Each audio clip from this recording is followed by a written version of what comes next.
Because I get frustrated when I watch social media and people use buzzwords like you can write off. How do you write off your next vacation? I'm like, what? This is very alarming. Like, no, that's not how that works.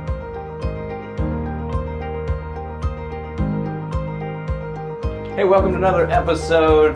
This is the Mountain Money Man, Andy Young, welcoming you to Dream Achievers. And I got Charese Chambers joining us with Financial Fancy. Yes. So I had to dress up this morning and look right so that everything is good.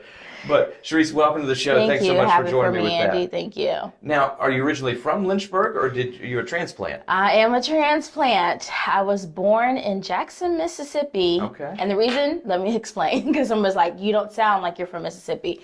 My dad was in the military, so actually I was supposed to be born in Hawaii, but my dad was stationed away. My mom went back to Mississippi to have me. And as soon as I was of age to fly, I assume, we went back to Hawaii. I lived there for 5 years, and then we moved to California. So that's why I have no accent. Okay. I am all of the things. So yeah, but I was born in Jackson, Mississippi. I'm not from Lynchburg. So what brought you to Lynchburg? I went to Liberty. So yes. So I actually I went to high school in Hampton. And I did Habitat of Humanity projects here in Lynchburg with my church. And we used to come to Lynchburg all the time, and I knew of Liberty. And then they started calling when I was a junior. I did some research, and I really liked Liberty. Went there for 2 years. I left and traveled and did some ministry work. And then I finished my degree somewhere else because I was older then and all the kids were still young. So I felt some kind of way about being a 21-year-old, like with all these 17 and 18-year-olds. So I went online and finished my degree. Yeah, with DeVry. Yeah. Very cool. So you transitioned, you came coast to coast. Yes, coast to coast. Bi-coastal, yes. Decided to come over here. Liked it enough that you stayed around. Did. Which is a common theme we've heard from multiple people sitting in your seat, that it's like, hey, I came, I had no real idea about this town, but I fell in love with it and decided to stay. Absolutely. Which is great with that. But what was it that led you from doing ministry, Habitat for Humanity, to doing what you're doing now of helping people out with bookkeeping and kind of maximizing their business lives? Yeah, good question. So it was career day.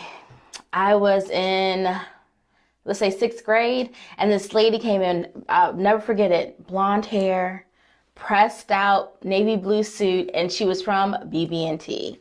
And I said, that's what I want to be. And ever since I was young, I always knew that I loved numbers. Math always came easy to me. I took one of my first college classes while I was in high school. I took accounting 101 and 102 while I was still in high school. And I've never deviated from, they say, when you go to college, you'll change your major like 4 times. I was not 3. 3, okay. I am not that person. I most definitely love numbers. They come easy to me. 1 + 1 will always be 2. I need things in my life that make sense. 1 + 1, even if you say it in another language, will always be 2. And math has always been my fun space. I do it with ease. And also learning. So I went to school specifically for accounting, and just even getting more into depth with it, with the concepts and things like that. It was like a no-brainer. So what would you say is one of the biggest things that you've changed what you thought it was after getting into doing bookkeeping for people? Like you thought it was something totally different, and then you got into it and you're like, whoa. Yeah. Okay. So the IRS, having to communicate with them because I do people's taxes. Especially in the last 3 years, because they have taken on so much more extra things beyond just doing refunds. Like July 15th, they're going to be issuing the child credit tax, and that's been a conversation. The stimulus money has been people who I've filed their taxes. They've gotten a tax return and never received their stimulus money, or they got the second one and didn't get the first one. And the customer service part of my business, I wasn't, even more so these last couple of years.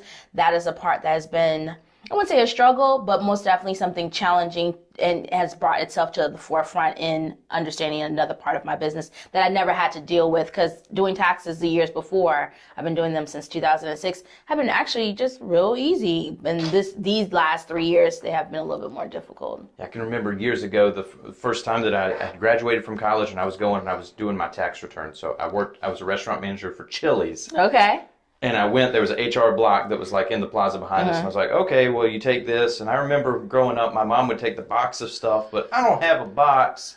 I guess this is good. And right. I went, and the person that was going through, and I remember asking him, like, well, how long have you been doing this? And they're like, oh, I certified, a couple months ago to do this. And I was like, oh, okay. And as I went later on in life, I started realizing, like, wait a second, my mom went to this building where this person, this is all they did. The entire year was helping people out with this. This person certified a couple months ago. Maybe there's a little bit of a different thing going on here. Yes, for sure. So when you have people that you're meeting that they're business owners, entrepreneurs, or just normal 9-to-5 folks that come in and they're seeking out your services for bookkeeping or helping out with tax returns, what do you think one of the biggest misconceptions is?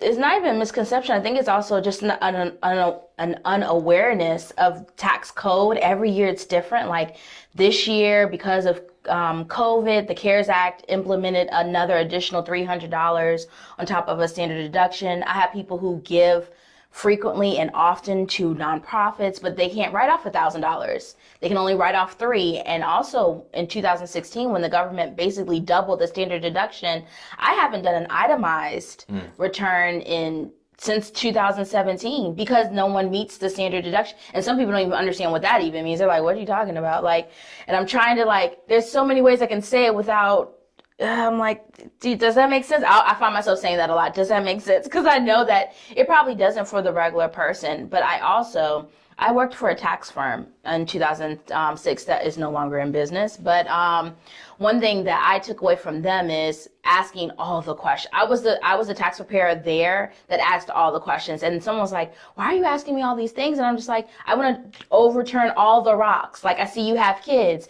Did you pay for childcare? I was like, that we can write that off. She was like, we can? No one asked me that. So I think my thoroughness, and I have now also, I moved from asking the questions to now I have a Google form. Of course, as we graduate, we try to make things, we try to be smarter, work smarter, not harder. So, in all those spaces, and some people are still, even to this day, they're like, I've never had anybody ask me. That's probably the biggest feedback I get. Ask me all the questions you've asked me. I was like, especially for businesses, I'm like, and also I give feedback after I do a business tax return. I'm like, I see you didn't write down any of your mileage. You most definitely can write that off because you deliver food to people, or you do this, or you do that. And they're like, I didn't even think of that. I said, and also I'd like to have a conversation. You do your business more than 80% of the time. Perhaps you should think about getting an LLC if they don't have one, an EIN, buy your next vehicle under your Dun and Bradstreet number, because that's the space that I'm moving into because it makes sense. Like, now, of course, you couldn't write off a car if you're doing daycare work. Like, we got to abide by the rules by the IRS. Unless you want to buy a van to go pick them up and bring them. Yeah, you could do that. Yes. But so if you want to offer kid delivery service. Right, yes. Yeah, so that part. Because I get frustrated when I watch social media and people use buzzwords like you can write off. How do you write off your next vacation? I'm like, what? This is very alarming. No, that's not how that works. But I see what they're trying to provide, and I'm like, I need to counterproduct that. So now I'm making IGTVs like, okay, I heard you heard this, but this is really what it looks like. So they're providing that space.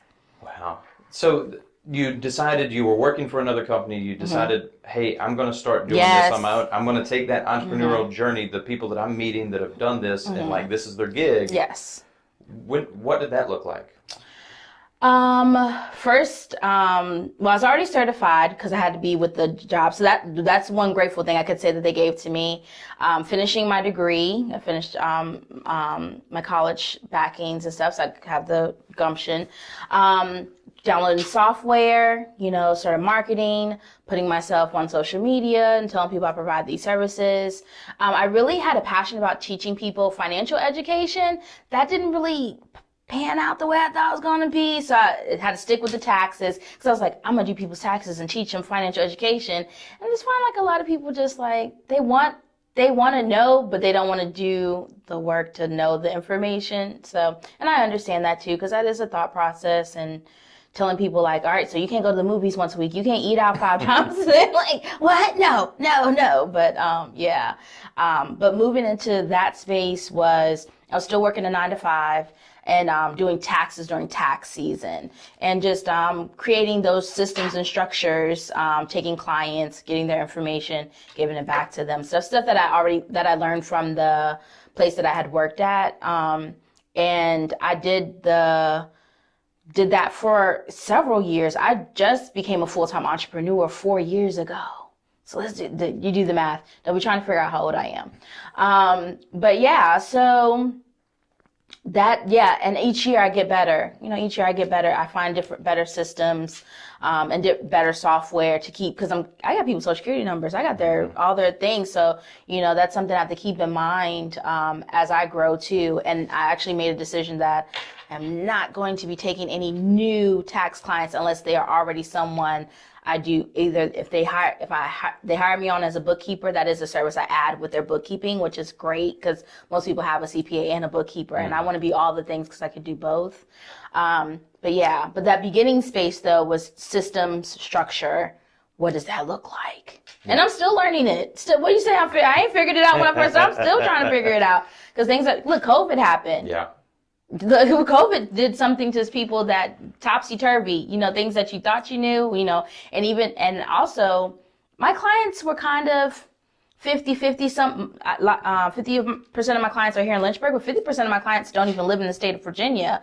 And now it's kind of more top heavy where a lot of people don't even live here. And it's because of COVID, because now people who were scared to go virtual, now they don't feel so hesitant to be like, okay, I can hire somebody who doesn't live in my city or doesn't live in my state to do the things. Because I do taxes in multiple states: New Jersey, Virginia, Texas, Mississippi. So I just don't do taxes just for Virginia. Well, it's one of those things that you said it changed the face of stuff. I think it's changed the shape of business for sure. Years to come. Because for sure. Virtual assistants, you mentioned earlier off camera that you're like, hey, I've got somebody that helps me out, because when you're an entrepreneur, the myth is that you can do everything and that you don't hire it until you can find somebody that can do it at least 80% as well as you. But there's a lot of times that you're like, I can train them to get to that 80% mark. Oh, for sure. Because I need to take this off of me. I need to go focus on what makes me, gets money at the top line so it can go to the bottom. Right. But so we see that. So what relationships have been important to you along the way, Charese, that you've been like, man, this person's helped shape this, either for your business or personally? Mentorships, for sure. One of my mentors, a lot of this. Well, first, Jennifer Wolfter is one of my mentors, and she's just been key in handling, we ever hear the saying, like, I want to be, one of my prayers is like, Lord, let my name be mentioned in rooms where I'm not present. And, even getting the Millennial on the Move Award, I didn't even really know about it until someone was like, you were nominated. I was like, the what? Who, me? And when I won, I was just like, that's amazing. Just to know that people back you up. And that led to me being an advisor on the Small Business Development Center, which most definitely has me able to reach, again, a multitude of people that I would not on a normal basis, because if someone couldn't afford my services, I always want to give people an option, because I understand when I first started my business, I'd have no money. Actually, I took out about 80% of the money I had saved up for my 401 and took it out and started my business, got a website. I mean, that was a good chunk of the money and some other things. But, when you start getting business cards, that stuff starts adding up real fast. And next thing you know, I was like, I spent $10,000 on what? And I have no clients. But then I had to figure out, okay, being strategic and all the other things. But those being able to be in those spaces also allowed me the opportunity to work for other bigger companies and bigger businesses that I would never had been privy to or had access to without having a mentor, being an advisor, someone thinking highly enough. And really, I haven't ever, let me say this, ever paid for advertisement everything that has come through my hands, someone wanted to sign up with me, has been a direct, either social media, yes, but someone else telling someone else how much they had a good experience with me, and they also wanted to work with me. And I've been so grateful for that piece, because I know some people pay for advertisements and stuff like that, and I just don't do that. And I hope that I always give good customer service. Do I always get it right? No. I have a whole podcast about that. It's called Your Customer Service is Trash on my podcast. And it really wasn't me calling someone else out. It was like, this is my experience. This is what I did. Don't do it. Right, yeah. So, yeah. But, I love, and that's another reason why I stayed in Lynchburg, the community aspect of it all. It most definitely breeds community, and I love that. Well, it's interesting because you get plugged into people that are at different points on their journey. And you get to see that person that started out that, they might have started with a bicycle cart that they were peddling coffee and go into that, and then they grow into a food truck, and then they grow into a location. Oh, yes. But you just see these people that they had this dream and this vision, and they said, well, I can't get there yet, but I can do this. Right. And then you see it blossom along the way, and all the other people that come around them as entrepreneurs here in Lynchburg. It really is, it's an amazing city when you look at people that are just willing to say, you know what, I could order it from Amazon. Right. But I'll pay you an extra buck. Right. I know that happens. Right. And when you have that sense of community, then the next time that something comes up, then they've got dollars that they can pump back in. So it's interesting to see how that continues to just grow and blossom with that. So you got into doing this. It's been 4 years to where this has been the complete gig of out on your own with that, which is no small task. For any of you all that are listening to this right now or watching this on YouTube, that's you hit moments along the way where you go, oh. I had to go back to a 9-to-5 within these 4 years, because I had set money aside for my health care. And I forgot that I wasn't going to be paying copay amounts, but full prices. And I spent that money in a year's time. So I had to go back and start cleaning toilets in the Appomattox Courthouse. And then I eventually got a job at Pinkerton. And as soon as I started there, I said, I am only going to be here for a year. Figure it out, Charese. And it wasn't that I hated Pinkerton. It was that I knew that I was not meant to be behind someone else 9-to-5, and in a year from the date, I gave my notice, and I'm back full-time entrepreneur. I'm like, yes. Yeah. So yeah, you can do it. The tenacity, all the things. Now, also, I don't want to entrepreneur shame anybody, because again, it's not for the faint of heart. I mean, for real. Because now that tax season's over, it's my slow season. Invoices get paid so slightly. But I'm pivoting again. So, and in this new space, I believe that it'll put me where I can work again, smarter, not harder, and also service so many more people. And that's where I want to be. I want to service the people. So with that, you're making a little bit of a shift, a little bit of a change. What's going to be different with what you're offering now? So instead of having one-on-one time with me, we're going to do a mastermind so that I can teach people the back of the house. So we talk about things that you are not good at, but something you should know as an entrepreneur, though, is what does it look like for someone else to do this task, right? So I want to teach people how to use their QuickBooks. I want to teach people what it looks like for your tax responsibilities, for how much money you're bringing in. I want to show people how much money do you need to make before you need to switch from an LLC to an S Corp. So, because as a secret weapon in their pocket is, I know tax code, but I also know bookkeeping. And someone's like, are you a CPA? I am not a CPA, but I might as well be. I just didn't take the test, okay? Because CPAs think big pictures, bookkeepers think small, because I do the day-to-day. But I think big picture as a tax professional, and I think small as the bookkeeper. And then I'm thinking to myself, all right, if we hit our goals for the first 2 quarters, you can expand on your business. Again, like you said, it's pivoting, right? Or we can add a new line of whatever to your business, right? And also back up and say, hey, that new thing that you started offering, no one's really buying it. I'm the person who has the voice of reason. I know you're in love with it, because as entrepreneurs, we fall in love with the things that we make up and the creative space of us. Very much like I said earlier, I offered personal finances. I went back at my numbers. I might have had 7 people sign up for it in a year's time. I was like, Charese, that ain't really your money maker. People, and also not even just the money part, people don't want that service. That is not what the consumer wants. They inquire about it, but they don't buy it. And that's the other part too, something we talk about when I do the Smart Start class for the Small Business Development Center. It's really fun when someone's like, oh, that shirt's cute, or those cakes you make are good. They're not saying those aren't magic words. When they say, how much does it cost to buy that cake? How much does it cost to get that shirt? Those are the words you want to hear. Yeah. So you know that there's a consumer out there who wants to buy your things. And that's the space where we try to tell people like, that sounds like a good idea, but like, you know, so that's why it's important to do your research and development. But that entrepreneurship is hard. Absolutely. Always. It doesn't matter where you're at on the spectrum. There's always going to be a new challenge. You just outgrow old challenges and you get introduced to new bigger ones with that. So if someone wants to keep up with you and figure out more about Financial Fancy, more about these upcoming group classes that are going to come up, where do they find out about that? So Instagram is probably the favoriteest place. So Financial Fancy LLC on Instagram. And then I'm on LinkedIn, Charese Chambers. I'm on Pinterest, Financial Fancy. I repost the podcast there. I have a podcast. It's Business After Dark. It streams on all platforms. Also, Financial Fancy podcast, which is all business stuff. Business After Dark is more pillow talk of entrepreneurship. Like, let me tell you what happened this week to me, so that you can be privy to that and don't do it. Or I had a win this week, and this is what it looks like.